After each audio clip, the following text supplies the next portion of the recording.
Selamat datang di channel kami Mas Ajay Nude Fishing. Jangan lupa subscribe, like, comment, and share. Nude. Sungguh-sungguh Allah sangat ridho ketika seorang hamba itu makan ketika sesuap nasi dia muji Allah, ketika minum seteguk nasi dia muji Allah. Itu kalau orang diridhoni Allah itu wali betul. Itu untuk jadi wali itu gampang. Kamu makan ridho, kamu ninjak buminya Allah ridho seneng, kamu hidup keseharian aman seneng. Nah ini supaya sampean kita semua ngaji betapa panduan Rasulullah untuk menggapai ridho Allah itu banyak yang keseharian sekali. Saking kesehariannya banyak dalam hadis dan itu sahih. Nabi menyebut hal-hal yang keseharian. Hatta ma tas'alu fi imra'atika, kamu punya uang kemudian istri kamu bisa makan, itu ibadah. Bahkan sebagian ibadah itu dicontohkan Nabi yang akhirnya diprotes sahabat, yaitu wa fi buti ahadikum sedekah, kamu menggauli istri kamu itu ya sedekah. Sampai sahabat bilang yang benar ya Rasulullah, ayati ahaduna syahwatahu wa huwa lahu ajrun, masa urusan biologis, urusan syahwat kemudian dia dapat pahala. Nabi menjawab, alai salawadu aha fi haramin akana alaihi wisrun, bagaimana kalau dia meletakkan ke yang tidak benar, itu kan dosa. Nah, hal-hal seperti ini yang saya ingin teman-teman semua, saya juga agak ingin ngaji demi Anda juga agak ingin. Itu dosa sekali ngaji kok pesanan kelompok tertentu itu nggak boleh. Islam itu untuk semua, jadi ya cuma karena di depan saya jenengan ya seakan-akan jenengan korbannya. Itu ada ilmunya dalam usul fikih itu. Jadi orang itu harus ngaji usul fikih. Nama yang disebut, mungkin Mas Sufyan masih ingat zaman ngaji usul fikih. Nama yang disebut itu tidak jaminan sebagai prioritas perintah. Jadi misalnya gini, kebetulan yang di depan Nabi itu Abu Dzar. Nabi ya bilang, ya Abu Dzarin ini uhibbuka misalnya, atau ya Mu'ad ini uhibbuka, atau ya Abu Hurairah ini uhibbuka misalnya. Banyaklah riwayat yang Nabi nyebut ya Abu Dzarin, ya Mu'ad, ya Abu Hurairah. Kemudian misalnya Nabi meneruskan khitab, ini uhibbuka, saya mencintai kamu, fakul dubur sholatin, atau sebagian riwayat disebut fala tada'anna dubura kulli sholatin Allahumma inni ala dzikrika wa syukrika wa husni ibadatik. Saya mencintai kamu, siapa saja, Mu'ad bisa, Abu Dzar bisa siapa.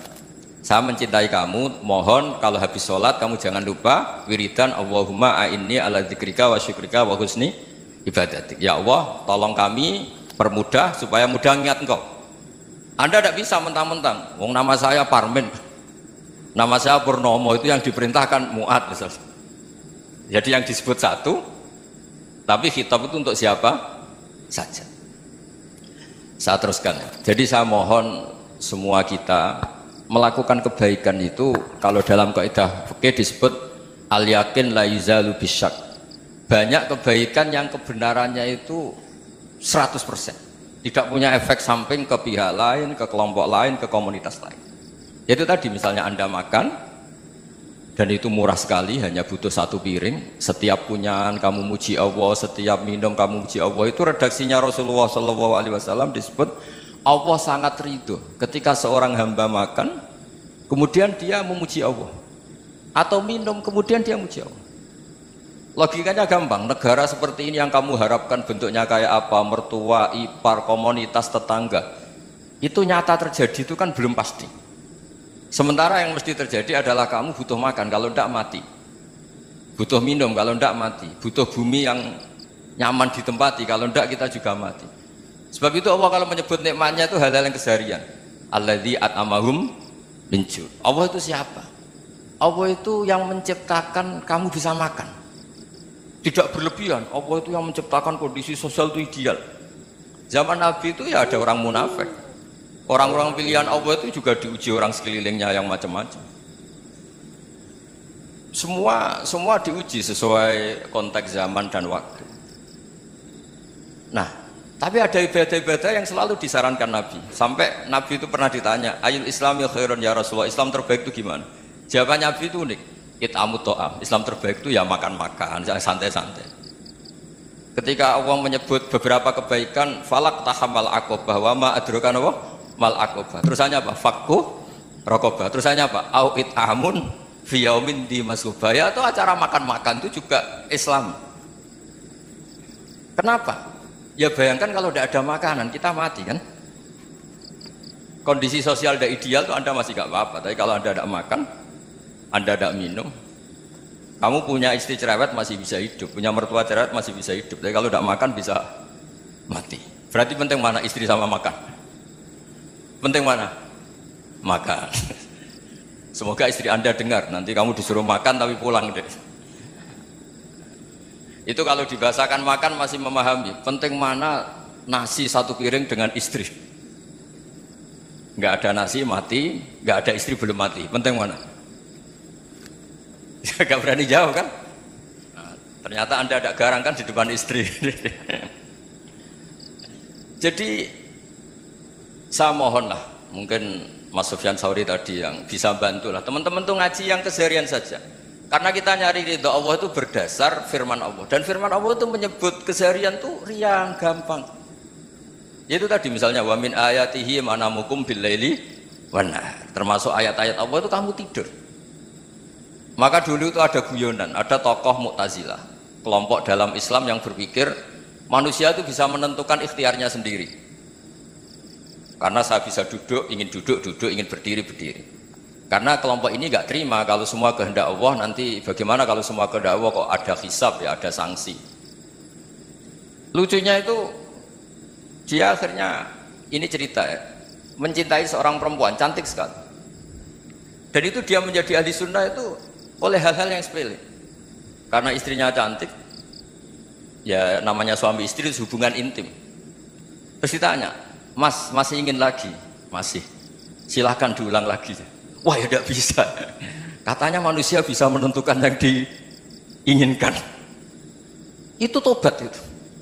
Itu nggak bisa ditobatkan Mas Sufyan Ats-Tsauri. Orang cantik yang mudah nobatkan orang itu orang cantik. Segampang itu. Akhirnya kita tahu, makanya kalau dalam kitab Hikam itu disebut al-aqil mayyakul madza yaf'alu wa hubi wal ghafil mayyakul madza af'al. Orang yang punya akal karena sadar ini wilayah Allah, semua milik Tuhan, itu dia tiap hari berpikir besok Allah akan melakukan apa terhadap dunia ini. Kamu merencanakan sesuatu, mau plesir ternyata gempa, mau wisata ke Rusia ternyata perang. Kamu tidak pernah tahu apa yang akan terjadi besok. Wa ma tadri nafsum madza taksibu ghadan. Tapi anda semua kita ini sering punya jadwal permanen. Makanya saya kalau diundang siapa saja bisa takdir. Yang jelas Gus ini acara penting. Ya masih acara penting nak pangeran ngersakno piye. Kowe ape dadi pangeran ya, kamu kok mau jadi Tuhan. Itu kadang ya kiai. Penting Gus acara ini jenengan harus memastikan bisa. Loh kamu itu yang ngajarin tauhid, sesuatu itu biadillah kok bilang-bilang apa pasti. Kalau maksa terus tak tobatkan kamu kata saya. Ya kalau gitu Gus bilang insya Allah. Wah itu hati saya, fisik saya, roh saya sudah bilang insya Allah. Tidak usah kamu latih kata saya. Nah hal-hal tauhid keseharian itu gampang sebetulnya. Wal ghafil yaqulu madza af'al. Tapi orang yang lupa Allah dia setiap hari bilang besok apa? Kita bisa melakukan apa? Seakan-akan dia itu aktor, dia penting, dia subjek, dia subjek permanen, dia. Padahal kita ini hanya objek kehendak Allah Subhanahu wa taala. Karena kita yakin sesuatu yang terjadi di alam raya ini kita tidak bisa apa-apa. Makanya saya sering ngaji, sering bilang saya, ketika Anda mensifati Allah, dia yang menghidupkan. Sudah itu tanamkan, sehingga ketika kita mati, santai saja. Kenapa santai? Allah punya cara menghidupkan kita. Zaman kita hidup juga gak tahu caranya ngelola jantung, ngelola paru-paru.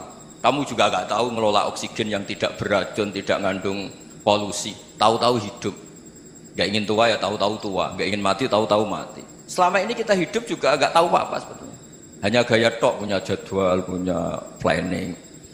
Kalau kamu bisa menentukan pilihan Anda, pasti Anda istrinya cantik, 4 neriman semua, qanaah semua. Nyatanya enggak kan? Ada 1 jelek, cerewet. Oh itu kan, nyatanya enggak bisa apa-apa Anda kan? Dan kamu bawa mati lagi. Itu kan, istri Anda juga gitu, punya keinginan, punya suami yang ganteng, yang jabat, yang neriman, yang enggak poligami. Ya enggak kesampaian juga. Kalau kita ngitung tingkat kegagalan kita itu gagal terus. Ya kan? Nah, terus ingat Allah, madza yaf'alu wa bi. Orang yang punya akal selalu berpikir Allah itu menghendaki apa terhadap saya. Dong sama-sama orang melihat orang yang serius. Itu kata Anda itu pemikir berat, serius. Senang punya tokoh yang mengutur karena kamu anggap serius. Tapi sebagian orang nganggap orang yang serius itu wong merengut, wong masam, wong muka kok ditekuk. Jadi sama itu hati ya muqallibal qulub tsabbit qalbi ala dini, karena kita nggak tahu cara berpikir kita tentang orang lain, tentang sekeliling kita. Poin lagi. Misalnya kita orang baik yang jenis ngrumat fakir miskin. Ada orang bangun masjid mewah itu janggal. Apa artinya masjid mewah kalau banyak orang kelaparan? Tapi kalau yang jenis pendidikan apa artinya masjid mewah kalau tidak bisa ngaji? Nanti yang jenis infrastruktur apa artinya ini kalau semuanya punya sudut pandang yang berbeda-beda. Dan Islam mengapresiasi semua kebaikan. Tapi katakan semua kebaikan itu adalah kehendak Allah Subhanahu wa taala. Karena apapun baik Anda itu pakai fasilitas yang diberikan oleh Allah Subhanahu wa taala. Sehingga ini yang disebut qulillah sumadarhum fi khawdihim yal'abun. Ya kembali tadi ke tema-tema bahwa keseharian Anda ini sudah Islami. Saat Anda tidak bisa melakukan apa saja. Saya sering ada jenazah, biasanya kalau tetangga meninggal saya sering disuruh ngelepas. Saya bilang orang ini baik. Karena sering ngelamun di rumah, sering nganggur di rumah. Ditanya sama anaknya, kenapa Gus nganggur baik? Ya kalau dia nganggur artinya juga agak berbuat sesuatu yang maksiat kan? Ya kan? Orang nganggur di rumahnya ya tidak bunuh orang, tidak maling, tidak korupsi, ya namanya nganggur di rumah. Lah cuma istri cara pandang nganggur gak menghasilkan uang gitu. Tapi juga gak menghasilkan kriminal kan? Jadi sebenarnya Islam itu cara, makanya kalau sampai ngaji usul fikih itu ada kitab usul fikih namanya Lubul Usul, itu terkenal sekali di pesantren itu. Itu kalau ngapresiasi keseharian itu luar biasa. Izma min mubahin illa wa yatahaqququ bihi tarku haram mimma. Karena keseharian yang mubah saat Anda lakukan itu ada kehebatan yang luar biasa, yaitu meninggalkan haram. Makanya dulu banyak orang-orang alim ketemu temannya itu guyon sampai semalaman. Itu biasanya yang semangat Islam itu kiai kok tidak tahajud, kiai kok tidak witir. Orang yang sedang mapan uangnya banyak, malam itu tidak kelayaban itu sudah luar biasa. Melawan nafsu supaya tidak maksiat itu sudah luar biasa. Supaya lupa guyon sama temannya semalaman sampai subuh. Gejlok-gejlokan kenang zaman miskin, zaman kuliah nggak jelas, zaman apa. Melihatnya jangan tarkut tahajud. Seperti ini meninggalkan tahajud, tapi meninggalnya ini talkul muharramat. Jadi kayak apa hebatnya? Sehingga Imam Ghazali punya riwayat yang agak unik. Hatta takuna ibadatu akhiri hadil ummah iku an-naum. Sehingga suatu saat ibadah terbaik umat ini itu tidur. Itu kan riwayat kontroversi. Ketika Imam Ghazali ditanya, kenapa iya? Kenapa kamu mulai keluar dari rumah itu sudah banyak maksiat, melihat perempuan yang enggak mahram, melihat fenomena. Tapi kalau kamu tidur itu enggak melihat apa-apa. Tapi juga kamu jangan nganggap tidur itu ibadah betul. Saatnya melakukan fardu ain malah masih tidur. Tapi itu sudut pandang yang menjadikan kita Islam itu gampang. Jadi saat Anda tidak bisa aktivitas apa-apa, misalnya ada beberapa orang yang lumpuh. Lumpuh itu memang nggak bisa Jumatan, nggak bisa ibadah, tapi dia juga nggak bisa maksiat. Tidur itu memang Anda saat itu tidak bisa tahajud, tidak bisa witir, tapi saat itu ada zina, ada maling, tidak gosipkan orang, tidak bully orang, tidak menanamkan kebencian, tidak hasud. Sehingga tidur menurut Allah Ta'ala wa min ayatihi manamukum billaili apa? Wan-nahar. Karena di tidur itu selain ada unsur istirahat, jaga kestamina, juga ada unsur meninggalkan beberapa keburukan. Nah saya mohon ibadah yang keseharian ini kita jaga. Supaya kita semua baca ayat itu fasih. Fasih itu tertanam di hati. Allah itu siapa? Alladzi at'amahum min ju'i wa amanahum min khauf. Dan Allah kalau cerita di Quran itu anna subabnal ma'a subba thumma syaqaqnal ardhan wa syaqqa fa'ambatna fiha habba wa inaba wa qadba wa zaituna wa nakhla wa hadaika hulba. Kamu tahu saya ini siapa, kata Allah. Saya ini adalah Tuhan yang menurunkan air, kemudian ada tanaman banyak. Habba wa inaba wa qadba, ada zaitun, ada tin, kalau orang Jawa mungkin ada tela, ada padi, ada mangga, ada pisang. Sudah. Wa inaba wa zaituna wa nakhla wa hadaika hulba. Ada perkebunan yang lebat. Tujuannya apa? Mata Allahum, silahkan kamu pakai, kamu nikmati. Tapi karena kadang kita ini punya ide-ide besar. Tadi untuk syukur saja nunggu punya istri riman, rumah baik, tetangga baik, komunitas baik, semuanya baik baru syukur. Lama-lama nanti ada di surga, syukurnya nunggu surga paling kelas A. Itu sudah ada yang menghuni Rasulullah, kamu nggak boleh di situ. Masa untuk syukur saja? Repotnya Masya Allah. Jadi mohonlah Quran yang kalau Anda hafalkan juz amma itu kan ada ayat-ayat yang kayak tadi. Ya, fal yang dzuril insanu ila ta'ami. Coba lihat apa yang kamu makan ya, dari mana? Dan untuk mempertahankan hidup kamu keseharian. Jadi jangan kira ibadah itu harus membentuk komunitas yang versi Anda. Ibadah itu harus yang hal yang mulu-mulu. Kesehariannya Anda alami. Loh, ini saya tidak bikin-bikin. Saya ngaji bukan karena berdasar pesanan. Itu ayat yang saya baca kan betul ada ayatnya kan. Fal yang dzuril insanu ila ta'ami. Anna sobabnal ma'a sobba thumma syaqaqnal ardo syaqqa fa ambasna fiha habba wa inaba wa qadba wa zaituna wa nakhla wa hadaiqa ghulba. Terusannya apa? Mata'al lakum, silakan kamu nikmati. Mata itu silakan kamu nikmati. Ya kayak sampean dikasih hidangan ya makan. Ya sudah makan. Habis makan ya minum. Habis itu ngantuk ya tidur. Ya sudah normal-normal saja. Kayak apa indahnya Islam. Tapi Anda mencari Islam yang gimana lagi? Nah itu yang diajarkan guru-guru kita, diajarkan sanad kita sampai Wali Songo, sampai Rasulullah SAW. Bahwa pada akhirnya ada jihad, ada perang. Itu dulu memang perang, bukan membunuh, beda. Dulu kita dijajah Belanda ya perang, dan itu normal karena kita dijajah. Jadi ketika orang lain ingin baik sama kita, wa in ahadum minal musyrikin astajaruka ya fajirhu hatta yasma'a kalam Allah. Kalau mereka ingin baik ya kita baik. Makanya ada istilah musta'man, mu'ahad. Kalau mereka ingin damai, berdampingan dengan kemajmukan ya itu yang lebih baik. Karena memang Islam menghormati proses perdamaian.